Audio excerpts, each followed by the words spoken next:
Hello everybody, welcome back to the show. My name is Con, I am your host. I hope that you are all doing very well. Welcome to the second half of 2017. I have been on vacation for the past week and a half or so. I did post some videos that I had pre-recorded while I was gone.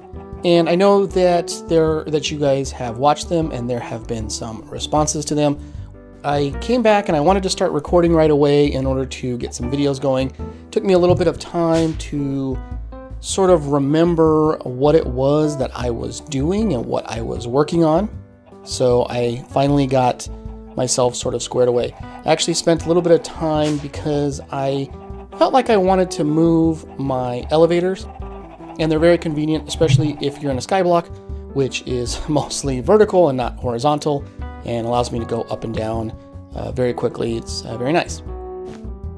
Anyway, while I was on vacation, I had some ideas as far as using the Thermalillies from Botania. Now, normally I don't, or at first anyway, I figured I probably would not be doing much with the Thermalillies because constantly providing them with lava and accounting for the timing that needs to be done in doing that.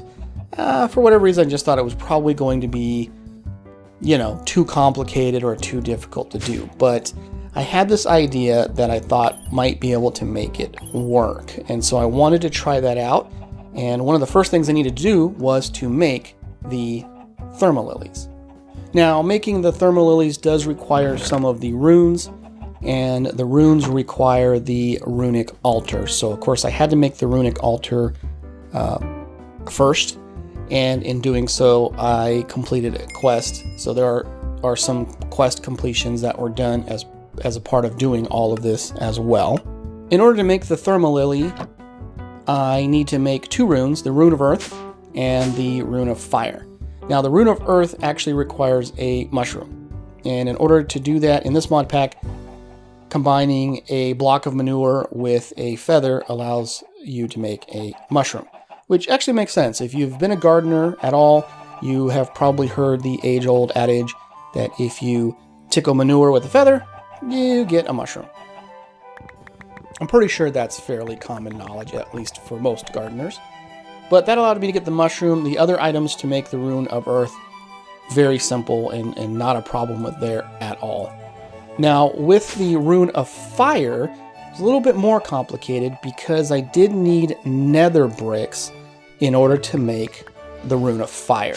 Now, I discovered that a way to do that was in the fluid transposer, and if I put in regular clay bricks with some lava, that would make nether bricks. So step one in that was to make the fluid transposer.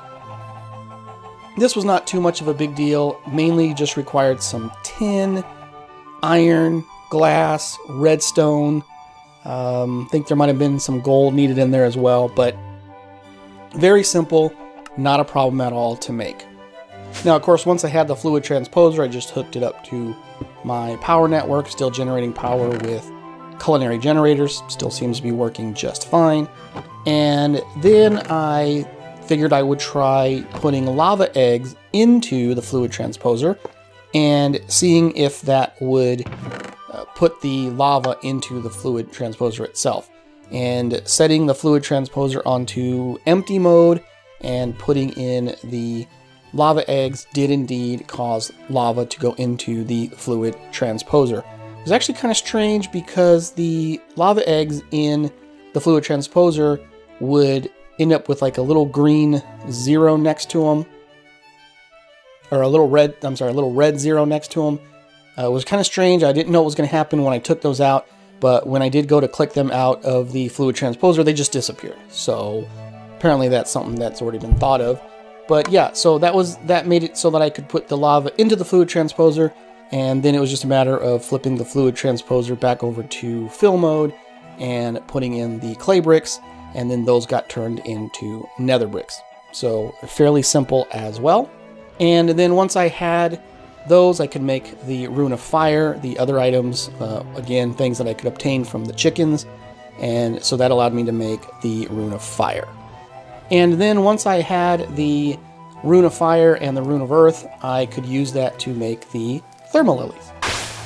Now, the next part of what I wanted to do was to see if the dropper would have the same effect with the lava eggs as it does with the vanilla Minecraft eggs. So I knew that the droppers, if you put an egg in them and give the dropper a redstone signal, it would be the equivalent of throwing the egg and thus, attempting to hatch the egg. So if it did the same thing with the lava eggs, then of course that would mean it would just create a lava source block, which would be exactly what I wanted it to do. So I made a dropper and I started doing some testing, except for some strange reason, the dropper wasn't hatching normal eggs. And it took me a little bit before I remembered that I didn't want to use a dropper.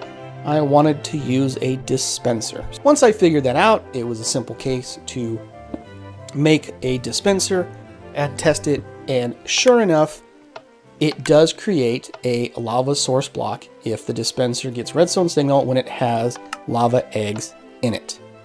So then at this point, I basically have the setup that I wanted, which was going to consist of 4 droppers, which I could put lava eggs into, and then, not droppers, I'm sorry, 4 dispensers, again, getting them mixed up, 4 dispensers with the lava eggs in them, and I could then pulse those on a 7-minute interval, which I believe is the right amount of time to use. But that would then create the source blocks of lava, which the Thermalillies could feed off of. My first attempt at this, I put the dispensers a little too high, and I guess I was thinking that the dispensers, again, it would be the equivalent of throwing the egg, and so it would throw it to the farthest it could, which would be the bottom block. But that's not what happened. It actually just creates the source block of lava right next to the dispenser. So that was a mess, but I got that cleared up, moved the dispensers down a block to make it work right, and then that caused everything to work just the way that I wanted it to do. So then it was a matter of making the Britannia Hourglass. If you've never used a Britannia Hourglass, it is a fantastic timer because it's very adjustable as far as the timing that you want to do with it, and thus having essentially what I wanted as far as a very easy, good way to make the mana for Britannia, using 4 Thermalillies and some dispensers to automatically place the lava from the lava eggs, and it would just be a simple case of piping the lava eggs to those dispensers at some point in time, where I could manually fill them when I needed to, or anything of that nature, and figured that would make things work really, really well. And it did. It was producing lava it was producing mana at a pretty good rate, and did actually very well, and had no problems, and enjoyed it very much. Well, up until a point. A little bit later on, I was doing some other stuff when I noticed mana leaking from that, when I noticed lava leaking down, dripping down from that level. And when I went up to look at it, yeah, there was a mess. And basically what I think, or I'm pretty sure what happened, is the mana pool got full. And once the mana pool was full, it wouldn't accept any more mana. The mana spreaders then would be filled up, then the Thermalillies would get filled up, and then they wouldn't produce any more mana. And so then apparently, even with lava next to them, they just didn't do anything. And that then caused the the lava to actually flow because of the way I put it in there. I didn't do it in a very good fashion because I didn't imagine that the lava would be there at all. I figured it would just get instantly, absorbed by the Thermalilly, and apparently that did not happen, and the mess resulted. The bad part about it is it burned up my Thermalillies, so I basically have to rebuild this system. It seems to work really, really well once I fix the problems that I mentioned already, and that lava chicken produces a lot of lava eggs, which I really don't yet see that I need it for much of anything else.